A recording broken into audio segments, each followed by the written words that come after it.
So this children's book is called Tiny T-Rex and the Impossible Hug. And there are a lot of other books about Tiny T-Rex, but this is his first adventure. And then we also got Tiny T-Rex as a stuffy, and my son loves him. He likes holding on to him while we read this story.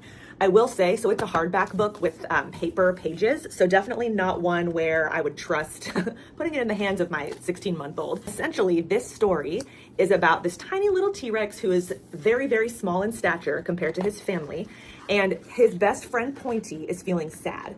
And so Tiny T-Rex wants to cheer him up, but he understands that his arms are so small, and so he's just not able to wrap his arms around his friend the way his friend, he thinks his friend needs him to. So he goes and asks a bunch of different people in his family. So he asks his dad, who talks about how T-Rexes are known for their reasoning and mathematical stuff. And so just use math to solve your problem. And Tiny T-Rex says, well, that doesn't make Pointy happy, or that doesn't make him feel better. So I don't know, I'll ask someone else. So then he asks his aunt, who talks about how balance is the most important thing. And he says, well, that's not gonna help Pointy either. So then he asks his mom, and his mom encourages him that even though his arms are small and maybe he can't give a big hug, he at least is really good at other things. Like he's really creative, which again, Tiny T-Rex says, well, okay, but how is that gonna help Pointy?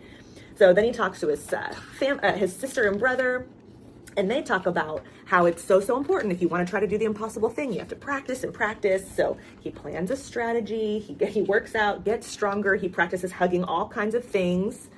Doesn't go so well with the ice cream cone. It says, I will not practice on that anymore, because it's a cactus. So there's a lot of cute little humorous things throughout here. Then he tries to hug a tree. It turns out it's not a tree, it's a big pterodactyl.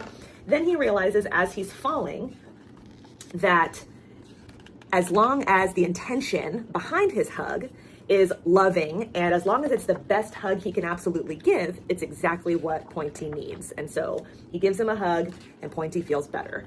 So the whole point, and he says, that was the biggest hug ever. I highly endorse this story if you're looking for something to kind of introduce your child to the fact that they're not going to be able to do every single thing that they want to do to the extent that they're going to want to do it. And that's okay. And to just try your best, and that's all anybody can ask. And sometimes that's exactly enough. Most of the time, that's exactly enough. Happy shopping.